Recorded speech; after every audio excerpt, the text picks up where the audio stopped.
que lo puede hacer usted en su casa. De hecho, yo tengo un video que se llama cómo procesar los residuos orgánicos en su casa. Y ahí usted en su casa los puede procesar y obtener proteínas si tiene animales, o puede obtener el abono para las plantas. Entonces, a través de un programa como ese que ustedes llevan, que los felicito, nosotros podemos crear desarrollo económico, social en las comunidades. Emprendimiento, negocios, liderazgo e innovación. Bienvenidos al podcast de David Alvarado Muñoz. Bienvenidos a Yo Creo en Cúcuta. Teníamos pendiente hacer un buen contenido acerca de medio ambiente y pues qué mejor Alberto Contreras Pavón. Nos conocimos hace pocos días en el marco de una mesa muy importante para la ciudad de Cúcuta, la Mesa de Economía Circular, que ha sido creada a través de la Alcaldía de Cúcuta, donde participan diferentes actores, sector privado claramente muy importante. Y pues Alberto, digamos que nos hace una presentación en ese momento magistral, muy rápida, pero muy completa. Y yo digo, tengo que llevar a don Alberto al podcast. Gracias por su tiempo, por la generosidad de acompañarme. Alberto, para el que no conoce su empresa Biotecnocol, para el que de pronto no ha tenido relación con usted, cuéntenos un poquito quién es Alberto Contreras y nuevamente gracias por estar en el podcast. Muy bien, como usted bien lo dijo, mi nombre es Alberto Contreras Pavón, soy el director de una empresa de biotecnología que se llama Biotecnocol. Y ante todo, pues agradecerle, ingeniero, por permitirme estar en este espacio y contribuir a la difusión de temas tan importantes para la ciudad, porque este es un tema muy importante no solo para nuestra ciudad, sino a nivel de medio ambiente en todo el planeta. Mire, aquí vamos a aprender muchas cosas, empezando por mí, que soy neófito en el tema, pero me parece muy relevante. Creo que hoy ya todos tenemos claro la importancia de entender y de apropiarnos de nuestro entorno, de cuidar nuestro medio ambiente. Eso de pronto en décadas pasadas pues estaba un poco ahí como en algunas cabezas, pero hoy en día creo que es generalizado. Nadie pone en duda la importancia de cuidar los recursos naturales. Lo que pasa es que de pronto estamos haciendo muy poco y dentro de lo poco usted hace un gran aporte, que es la razón por la que vamos a conversar acá. Algo importante para todos es que ayúdenme a compartir, puede ser en Spotify o en YouTube. Entren, dejen un comentario, que eso nos ayuda también a llegar a más personas. Empecemos. Antes de llegar a conocer la importancia de la mosca soldado negro, empecemos por los orígenes, ¿no? ¿Cómo Alberto Contreras empieza, digamos, a meterse tan profundo en el tema ambiental? Bien, sí, esto tiene unos orígenes muy interesantes. En realidad yo, como cualquier otro ciudadano, pues siempre al principio uno se concentra en sus actividades económicas y le da muy poca importancia a acontecimientos que son vitales como la preservación del medio ambiente. Nosotros estamos imbuidos en una sociedad que nos distrae mucho. Yo, igual como cualquier otro ciudadano, pues siempre en esa misma modelo de persona, hasta que un suceso asombroso del cual después con más tiempo podemos... No, cuéntanos. Pues realmente a partir del año 2011 yo experimenté un cambio trascendental. Yo estaba leyendo la Biblia y de repente yo la he leído durante mucho tiempo, creía conocerla y de repente sentí algo, no vi nada, no puedo decir que vi nada ni escuché nada, pero sentí como una energía que estuvo conmigo y tuve una sensación extraordinaria que no se puede explicar con palabras, ¿sí? Pero lo interesante es que seguido a eso, sumado a eso, experimenté como un cambio de mente, de mentalidad, como si la mente se me expandiera, como si los ojos se me aclararan. Y a partir de ese momento yo empecé a ser conducido, digo así, conducido. Yo considero que fui conducido por la fuerza del Espíritu de Dios, el Espíritu de Jesucristo, porque yo soy creyente en Jesucristo. Y a partir de ese momento, pues mi vida cambió mucho porque empecé a recibir una serie de conocimientos en muchos temas. Alberto, y digamos que en la acción que tiene que ver con lo que hace hoy en día, ¿cuáles fueron como los primeros pasos? Por ejemplo, mucha gente no sabe, el año pasado, gracias a mi trabajo acá en la ciudad, pues pudimos desde la alcaldía construir unas huertas caseras, unas huertas urbanas en 3 barrios de la Comuna 9. Y cuando yo escuchaba su explicación, yo decía, hay que llevar este conocimiento a estos barrios y más que todo muchas mujeres que lideran ahí el tema de la huerta, pero también niños y adolescentes, ¿sí? Pero claramente hoy usted tiene un conocimiento acumulado, ¿sí? Una curva de aprendizaje que va en ascenso, pero esos primeros ejercicios, ¿cuáles fueron? Sí, en este proyecto, el de este proyecto medioambiental, porque nació como un proyecto medioambiental, como yo trato de explicarte, no nació como un proyecto económico. Mi visión de esto es un proyecto medioambiental y es un proyecto que sea de beneficio para toda la sociedad, especialmente para los niños y los jóvenes. Por eso, en parte, hemos venido trabajando en anuencia con el Comité Internacional de la Cruz Roja y estamos desarrollando este proyecto en instituciones educativas, donde procesamos los residuos orgánicos, ¿sí? Que sí, ya impactamos el medio ambiente, la huella de carbono, la reducción de gases de efecto invernadero, pero sumado a ello estamos creando una conciencia ambiental en nuestros jóvenes, que me parece muy importante, porque si no hacemos de esa manera, nosotros, si solo tenemos la visión, sí, empresarial, la visión económica, porque la verdad hay que decirlo, que se habla mucho del medio ambiente, pero a la final siempre prima la visión económica, si no es sostenible y esas cosas.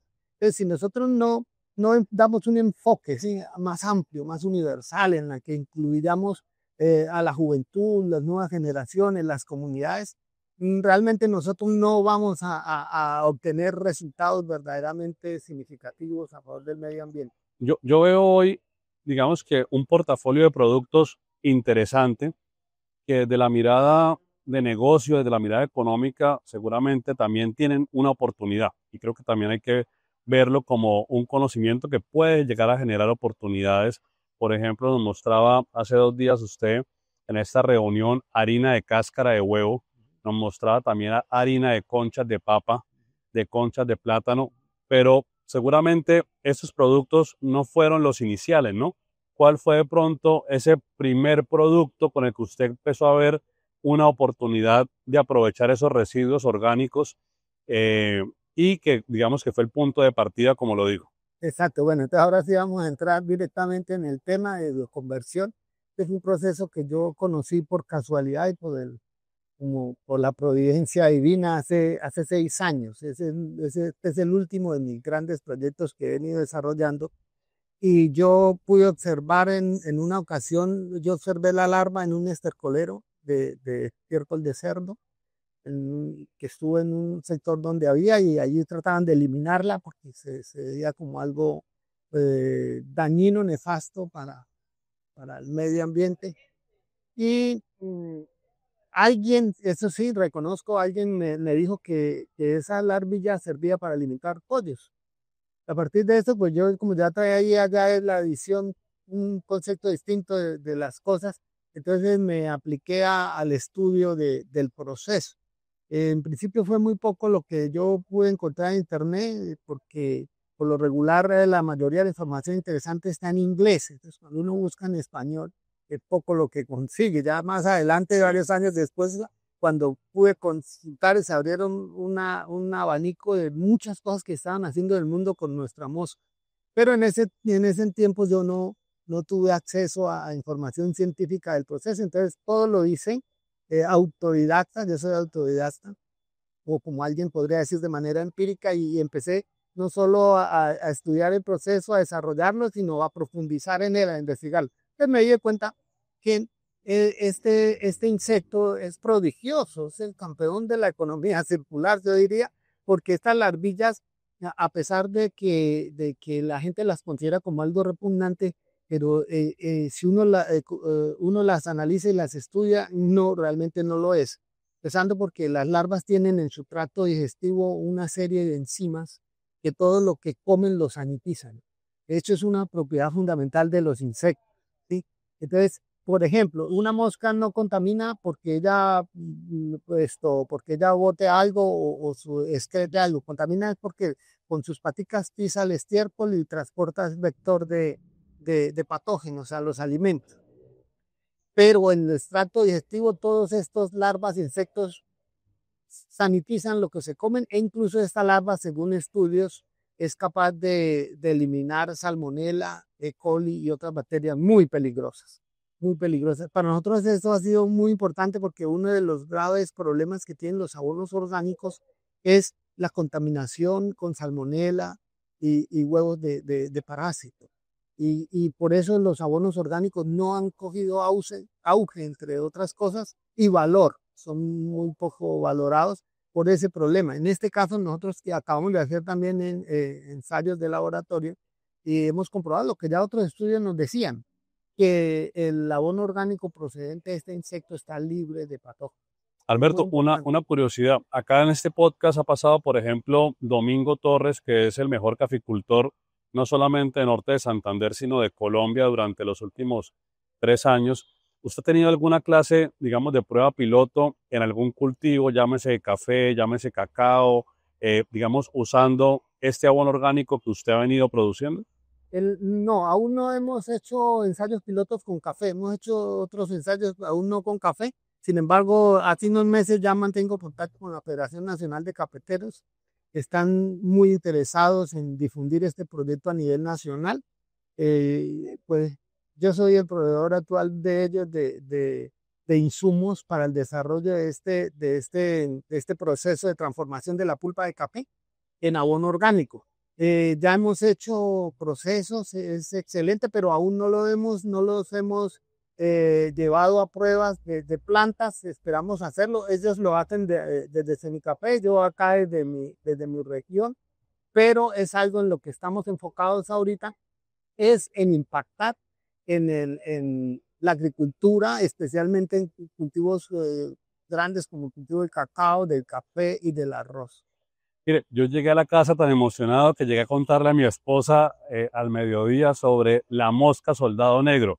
Y mi esposa, pues que tampoco conoce el tema, al igual que yo también que lo desconoce, dijo, pero una mosca, ¿eso qué es? Explíquenos un poquito la importancia de este insecto. Bien, pues este insecto, esta mosca soldado negro, en nuestra región ya se conocía. De hecho, nosotros acá, algunos que la ven dicen, es la mosca toro. Es nuestro nombre. Y es de aquí, es nuestra, es de acá, de esta región de bosque tropical húmedo, el Catatumbo, el Chocó, Panamá, las selvas de entre Colombia, Perú, Ecuador, Brasil, Guyana, Venezuela.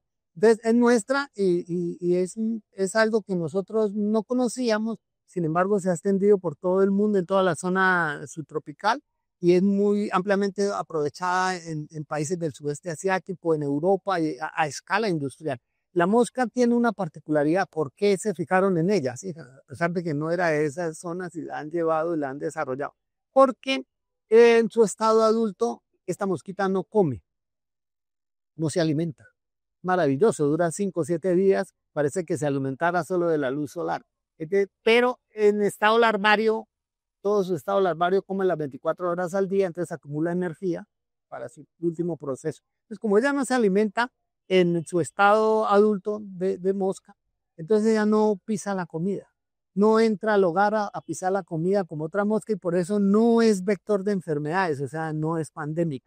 Esa es la gran ventaja que tiene este insecto para poderlo desarrollar a cultivos industriales, porque no tiene ese riesgo patológico. Nosotros la mantenemos en insectarios, ¿sí? No porque sea peligrosa. De hecho, por aquí puede haber alguna, usted no la ve. Ella solo se acerca donde hay algún residuo muy fermentado, coloca sus huevecillos cerca, ni siquiera los pisa, para que las larvillas caigan y coman ahí. Entonces, por eso ella es de bajo perfil, nosotros no la vemos, pero está aquí, en nuestra región. Entonces, ese proceso es maravilloso porque es una de las cosas que el creador ha desarrollado en la naturaleza para resolver problemas. Nosotros tenemos en la naturaleza la mayor capacidad de innovación y a veces no lo notamos. Entonces, un insecto que había pasado bastante desapercibido y incluso en la región se estaba desapareciendo porque su ciclo es un poquito más largo que las otras moscas. Y entonces nosotros no conocíamos la ventaja del proceso de bioconversión que realiza. Entonces, la mosca no come, pero las larvas sí comen durante toda su etapa larvaria y comen de todo. Son capaces de comer grasas, carnes, residuos ácidos, residuos de fruta, de cítricos y también muy importante, estiércol fresco. son capaces de devorar estiércol fresco, resisten ambientes muy ácidos, un organismo muy preparado para resistir a ambientes muy ácidos y patógenos y los depura. Eso es la gran ventaja. Nosotros si encontramos que el proceso de bioconversión, después de instalado el pie de cría, el proceso un poquito más largo porque hay que dejar que la mosca nazca, el proceso de bioconversión como tal, el que se realiza durante el periodo larvario, se puede realizar en 15 días. Y es un tiempo récord. Si lo comparamos, por ejemplo, con la lombricomposta, la lombriz, que se toma 3 meses, en 15 días, este es un tiempo récord. Y además, en el caso de la lombriz, ella no come, prácticamente la están desarrollando en estiércol de ganado y hay que dejarlo que pierda la acidez por lo menos durante un mes. Este es un proceso enormemente ventajoso. Otra de las grandes ventajas que tiene, que es la que más me gusta a mí, es que es un proceso aeróbico, porque las larvas, ellas remueven continuamente el sustrato y no permiten la formación de gas metano, que es el que produce los malos olores, es el que causa el efecto invernadero. Entonces, allí tenemos un proceso natural y que no requiere procesos que consuman tanta energía como la aireación forzada. Y eso es algo que yo quiero que ahí en la mesa se tome muy en cuenta, que nosotros acá como ciudad, como personas que amamos la ciudad, debemos propender por asegurarnos de que desarrollar procesos que realmente funcionen, que sean estables, que se mantengan en el tiempo. Porque nos ha pasado, y yo también quería hablar mucho de eso en la mesa, que en ocasiones se han intentado soluciones, pero no llegan al éxito por diferentes razones. Yo me he dado mucho a la tarea de investigar los diferentes procesos que se pueden dar para procesamiento de los residuos, pero no porque yo lo diga. Hay estudios, por ejemplo, el gobierno suizo financió un estudio, una empresa suiza que se llama Sandes Evacs, desarrolló un estudio con mosca soldado negro en Indonesia, que son de los primeros que han avanzado bastante en este campo, y el resultado final del estudio fue: el proceso de bioconversión con larva de mosca soldado negro es el que se recomienda para el tratamiento de residuos municipales, residuos orgánicos municipales en los países del tercer mundo, de bajos ingresos o medios ingresos. Alberto, ahí tenemos digamos que un insight o un resultado de esa investigación poderoso de cara a un gran problema como sociedad, y es pues, digamos que nuestros rellenos sanitarios pues no van a dar abasto, ¿cierto? Háblenos un poquito, digamos, hoy en día de las cifras que usted maneja en cuanto a toneladas, o sea, qué tan grande es el problema, y lo mismo, ese problema se puede convertir en oportunidad mirándolo con esta solución, haciendo un buen uso, por ejemplo, de la mosca soldado negro. Sí, yo considero que una de las cosas por las que yo pues, fui como inducido a meterme en este campo es por eso, porque existe un riesgo enorme, que el cual nosotros no hemos cuantificado lo suficiente, y es el de la contaminación por residuos y la producción de gases de efecto invernadero. Y entre esos están los rellenos sanitarios. Yo recuerdo que de niño, cuando se hablaba de que se iban a implementar los rellenos sanitarios, siempre se hablaban como una solución verdadera, y que además como producción de gas para gas domiciliario o gas para procesos de combustión. Y ya han pasado más de 50 años y yo todavía no veo un relleno sanitario que nos provea de gas. Entonces, a eso es lo que yo quiero llamar la atención de la sociedad, porque a nosotros siempre, muchas veces, sobre todo el exterior, porque nosotros tenemos un problema con nuestra cultura, que nosotros no creemos en nosotros mismos. Por eso me gusta su programa, porque usted cree en nosotros, el programa cree en esta ciudad, y eso es lo que yo quiero desarrollar. Nosotros siempre creemos en lo que viene de afuera. Entonces, si alguien viene de afuera y nos hace un planteamiento, nos vende una idea, que muchas veces funciona en el exterior, pero a veces acá no funciona por los contextos que son distintos, nosotros lo aceptamos porque viene de las personas que nosotros decimos que saben. Y a veces no entendemos que aquí se dan procesos propios, incluso procesos nuestros originarios, que pueden ser mejores, y sin embargo a veces no prestamos atención. Entonces, los rellenos sanitarios se vendieron como la idea de la solución. Resulta que ya para esta fecha ya está al descubierto que no fue buena idea. De hecho, los rellenos sanitarios, primero el Carrasco en 2008, que se colapsó, contaminó la quebrada de Carrasco, De hecho, eso lo han clausurado, pero no tienen otra alternativa. Eso ya no debe funcionar, está clausurado jurídicamente, pero no hay otra alternativa. El relleno sanitario de los mejores que hay en el país, que es el de Antioquia, recientemente colapsó también y estuvo a punto de contaminar el río Medellín, y se invirtieron 400.000 millones de pesos solo para ir recogiendo el residuo que se iba moviendo todos los días y que iba hacia el río para recogerlo y volverlo a echar atrás. Ellos mismos reconocieron que eso era un gasto terrible, inoficioso, pero por la contingencia, porque no tenían que hacer. El relleno de Bogotá es espantoso, la Doña Juana es espantoso. Aquí nosotros en Bucaramanga se manejan 1.000 toneladas de residuos orgánicos al día. Aquí tenemos un poco menos, según las cifras del estudio de la GIZ, aproximadamente ahorita vamos en un total de más de 165.000 toneladas al año. Se proyectan más de 200.000 antes del 2030. El crecimiento de los residuos es exponencial y realmente no se ha permitido, porque esa es la verdad, porque soluciones las hay. Alberto, acá por fortuna hay amigos empresarios que escuchan este podcast y seguramente se van a interesar en el tema, ¿no? Para un empresario de pronto otro sector que no está muy familiarizado, si quisiera explorar cómo sería montar un proceso productivo en torno a esto, más o menos a grandes rasgos, cómo funcionaría un proceso en torno a esto. Bien, este es un proceso maravilloso porque nosotros entendimos que el proceso de transformación de residuos no es tirar los residuos ahí a que se descompongan o hacerlos a través de digestión anaeróbica. Eran las dos opciones. Nosotros entendimos que esto puede ser un proceso industrial, un proceso que se puede hacer de manera limpia, sin generación de gases, sin malos olores, sin generar lixiviados, y de hecho hay empresas en el mundo que muestran su proceso de bioconversión y uno piensa de todo menos que ahí se hace un proceso de bioconversión. Entonces, para cualquiera que desearía poder participar en un proceso como este, pues primero yo le diría que todas las condiciones están dadas. Tenemos los residuos que prácticamente nos ahogamos en residuos. Y tenemos un proceso que es de los más viables, más efectivos y además en comparación con otras tecnologías es menos costoso. Pero requiere inversión. Por ejemplo, yo tengo un presupuesto de costos para una planta de 150 toneladas mensuales, 5 toneladas diarias, y requiere 500 millones de pesos aproximadamente sin terreno. Entonces, sí requiere inversión porque esto es un proceso que es un proceso industrial.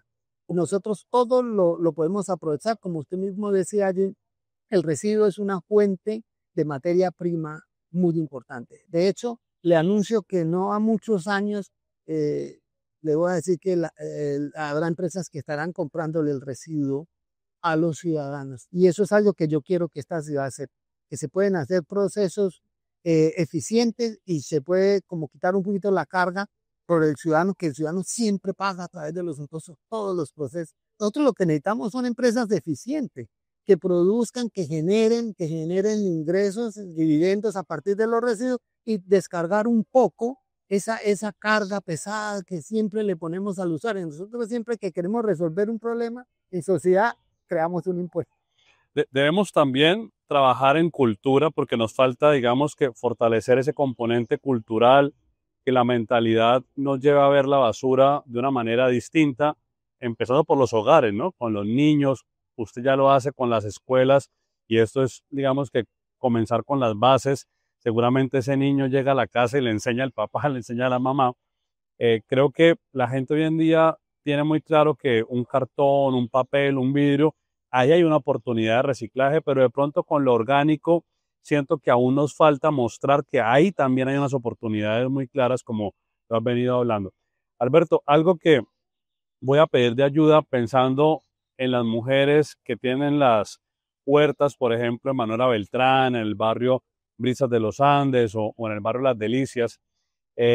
Pensemos en esa comunidad. ¿Cuál podría ser una oportunidad casi que inmediata para ellas empezar a aprovechar un poco más sus residuos y de cara a la huerta que ya existe? algo que le podamos decir, mira, que hay una oportunidad rápida, veámoslo de esta manera y eso se puede comenzar a implementar mañana mismo, la próxima semana. Sí, bien, usted me hizo exactamente dos preguntas. Voy a empezar por la primera y que me parece muy interesante. Cuando nosotros que empezamos, por ejemplo, mi propia esposa se asombró, yo, ¿cómo se va a criar larvas, gusanos? Todo el mundo me decía, usted se volvió loco, ¿usted cómo va a criar eso? Y le digo que después de haber desarrollado esto, nosotros hemos demostrado y hemos cambiado ese concepto, hemos derribado ese paradigma no solo con los míos, los cercanos, nosotros en el colegio Monseñor Sarmiento Peralta, En Sardinata. en Sardinata, sí, allá en las Mercedes, municipio de Sardinata, desarrollamos un módulo de bioconversión en el colegio. Cuando nosotros planteamos al principio, nos dijeron, no, eso aquí no lo vamos a hacer en el colegio, los padres de familia se opusieron, los maestros opusieron, todo el mundo se opuso. Y yo tuve que empezar a explicar, y bueno, nos dieron la oportunidad y les digo que están contentísimos. Llegan los niños de séptimo, octavo, y ellos llegan al módulo a trabajar porque vieron que eso no era una cuestión de generar malos olores o algo de rechazo. Cambiamos ese concepto. De hecho, ellos participaron en el concurso iberoamericano de innovación que se llama Infomatrix. Eso fue en México, ¿sí? Viajaron a México. Exacto, primero participaron aquí en Bogotá, tuvieron mención de oro, luego en México, pues estuvieron hasta en México en la final y tuvieron medalla de bronce entre 460 participantes. Esa comunidad ya está contentísima. Primero porque ya los padres de familia y la comunidad educativa entendió que eso era un proceso provechoso, que no tenía ningún problema, que no tenía ningún contagio de enfermedad, y lo otro, la oportunidad enorme que les ha presentado el conocer ese proceso. Son el único colegio en el norte de Santander que procesa sus residuos y los transforma en proteína para animales y en abono para sus huertas, que también se están desarrollando huertas allá. Entonces es maravilloso el poder cambiar ese concepto, esos paradigmas, esos prejuicios que tiene la sociedad con respecto a ciertas cosas que son muy favorables para nosotros. El siguiente punto, usted me habla de las huertas caseras. Perdón, un paréntesis. Es que quiero hacer como doble clic en romper el paradigma. Creo que el paradigma de romper es ver esa basura orgánica pues como algo que huele mal, que es un desecho, y empezar a verlo con esta otra cara, con estos otros lentes, que es el lente de la oportunidad, que ya nos empieza a decir que puede llegar a ser proteína para el consumo animal, los pollos, por ejemplo, o puede llegar a ser un abono orgánico que incluso le pueda devolver esos minerales que se han venido perdiendo en el suelo y que esto pueda impactar de manera positiva, digamos, la producción de alimentos. Sí, entonces en lo que me comentabas usted acerca de las huertas caseras, me parece un proceso fundamental. Nosotros necesitamos que en esta sociedad las comunidades, las personas, porque es que nosotros a veces hacemos procesos a nivel industrial, a nivel de sociedad organizada, y olvidamos ese remanente que es la mayoría de los ciudadanos de la comunidad. Y les digo que si no podemos sumar esas personas, esa comunidad, nosotros no vamos a tener ningún éxito como sociedad organizada o como ciudad, porque siempre va a haber esa marginalidad, esos problemas. Uno de esos es esas comunidades. Nosotros a través de esas huertas caseras podemos enseñar a las personas a tener cultivos provechosos en sus hogares y no solo eso, sino a poder procesar sus residuos, porque este es un proceso que se puede dar en situ, que lo puede hacer usted en su casa. De hecho, yo tengo un video que se llama Cómo procesar los residuos orgánicos en su casa, que ahí usted en su casa los puede procesar y obtener proteínas si tiene animales o puede obtener el abono para las plantas. Entonces, a través de un programa como ese que ustedes llevan, que los felicito, nosotros podemos crear desarrollo económico, social en las comunidades. Es que es más, en las mismas comunidades pueden administrar sus residuos en comunidad. Eso se puede hacer y pueden generar beneficios. En vez de estar pagando tanto para que le solucione a uno el problema, podemos encaminar a esas comunidades a que a través de procesos unidos entre ellos y puedan tener allí no solo la solución a un problema, reducir sus costos de pago de servicios, sino que además generar ingresos y de paso favorecer al medio ambiente. Este es un proceso que es muy especial, es apropiado para desarrollar en las comunidades. Perfecto, así que tenemos tarea para las huertas. Alberto, me lo llevaré en el buen sentido, lo invitaré para que me acompañe, para que podamos difundir esto directamente en estos barrios y que sean ejemplo para que otras comunidades y otros barrios pues también quieran copiar el modelo. Muchas gracias por el tiempo, por estar acá. Yo quiero cerrar con algo que me pareció, digamos que muy esperanzador. Se dio en la conversación de la mesa de economía circular de la ciudad. Un empresario gastronómico muy reconocido, él levanta la mano y él dice, se interesó en el tema de la harina porque pues no sé cuántos pasteles al día se producen en la ciudad, pero somos una ciudad que tiene una economía donde los pasteles pues le resuelven, digamos que el día a día a mucha gente, unos muy, digamos, industrializados, con grandes empresas, otros un poco más informales, pequeñas producciones, pero si podemos encontrar una alternativa, y usted hablaba, por ejemplo, de dos, usted hablaba de la harina, de la concha, en este caso, por ejemplo, de la papa, y también hablaba de la harina, de la concha, de la yuca, no recuerdo cuál era no, del plátano. Pero usted decía y hacía énfasis en las propiedades de la harina, de la concha, de la papa. Me gustaría mucho que esto no se quedara en esta conversación, que tomara de pronto esa buena voluntad de ese empresario. Y si sirvo de puente, pues con mucho gusto úseme de puente. Este es un buen amigo también y que podamos llegar a probar, ¿no? Hacer algún piloto nuevamente y que si es un producto pues rico en sabor, que en la rentabilidad también se puede ver beneficiado, pues me hace ilusión porque estas empresas pues generan mucho residuo en torno a eso, ¿no? En torno a las conchas, por ejemplo. Háblenos un poquito de esas buenas propiedades de estos productos. Sí, una de las cosas que nosotros como ciudadanos ignoramos es que en la cobertura de los vegetales o en las cáscaras o en las conchas se encuentran más nutrientes que en el mismo almidón que está en el contenido interior. O sea, nosotros estamos desperdiciando los mayores nutrientes que contienen los vegetales. Por ejemplo, la concha de papa es rica en tiamina. La concha de papa es rica en tiamina y la tiamina es una sustancia que ayuda a la construcción de tejido muscular. La concha de plátano también tiene buen contenido de hierro y otros contenidos. Lo que pasa es que como es celulosa, pues no se puede digerir. Nuestro sistema de organismo no lo puede digerir fácilmente, pero mediante procesos sí se puede lograr. Entonces tenemos ahí un campo también de investigación. De hecho, yo he procesado esos tipos de harina, de papa, de plátano, de cáscaras de huevo y de naranja, que también se puede para extraer para extraer fibra y también aceites esenciales que hay allí. Se puede usar para muchas cosas y es algo que se desperdicia. Entonces, ahí en este campo, solo en ese campo de producción de harinas, pues ya tenemos algo enorme sobre lo cual desarrollar, fuera de lo que usted mismo hablaba acerca de los abonos o biofertilizantes. En este caso, el producto resultante del proceso, o sea, lo que diríamos el residuo del proceso, es un biofertilizante de muy buena calidad que sirve como restaurador de suelos. Algo que yo quiero también ayudar a impulsar es que en la actualidad ya es conocido a nivel mundial que nuestros suelos se han degradado debido al cultivo intensivo y al uso de sustancias químicas que no favorecen el desarrollo de la microbiología del suelo.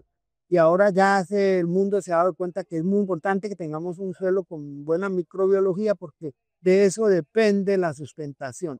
Porque de lo contrario, los suelos se degradan y después ya no habrá cómo cultivar. Esta es una herramienta importante porque estos abonos son restauradores de suelo. Si nosotros los usamos en el cultivo, no tendremos que estar comprando tanta urea, tanto NPK, nitrógeno, fósforo y potasio, que son productos que se le aplican a la tierra. Y es como cuando usted tiene un enfermo hospitalizado que lo tiene que alimentar por intravenosa, así estamos haciendo con la agricultura. Si usted no le agrega esa gran cantidad de productos, ya no le produce la tierra. Tenemos que volver a lo que llamamos agricultura regenerativa, que implica menos costos, que es más saludable y además, lo más importante, nos devuelve productos que son más saludables y son más saludables para la preservación de la salud. Entonces tenemos mucho por ganar mucho por ganar y queremos realmente participar, poder participar en procesos como los que ustedes desarrollan, como participar a nivel organizado con muchos más actores, porque somos conscientes que solos no podemos. Solos no podemos llegar a ninguna parte, necesitamos trabajar unidos por tener una visión más bien conjunta hacia el futuro, mirar a mayor escala, que uno de los grandes problemas de nosotros como seres humanos, que solo vemos lo inmediato. Por eso siempre estamos tratando de tener los problemas a medida que se van pensando, no tenemos una visión a futuro. Invito a nuestros gobernantes a tener un poco más amplitud de visión, mirar hacia el futuro para que podamos dejarle un legado a esta ciudad. Yo amo esta ciudad, quiero trabajar por ella y quiero trabajar con todos los que estén dispuestos a hacerlo. Pues Alberto, muchas gracias. Hemos llegado al final, pero yo quiero en la descripción de este contenido, con su permiso, dejar el canal de YouTube suyo y también el contacto de WhatsApp, y si alguna persona está interesada en profundizar mucho más, pues que pueda tener el contacto directo con Alberto. Usted lo acaba de decir, es pensar que tenemos unas oportunidades, digamos, que están ahí, que tenemos que romper este paradigma, pero que es posible. Y de verdad que gracias por creer en Cúcuta, Alberto. Muchas gracias por invitarme a su programa, ingeniero David. Un saludo a todos los que nos escuchan y espero que podamos seguir trabajando todos juntos por nuestra ciudad.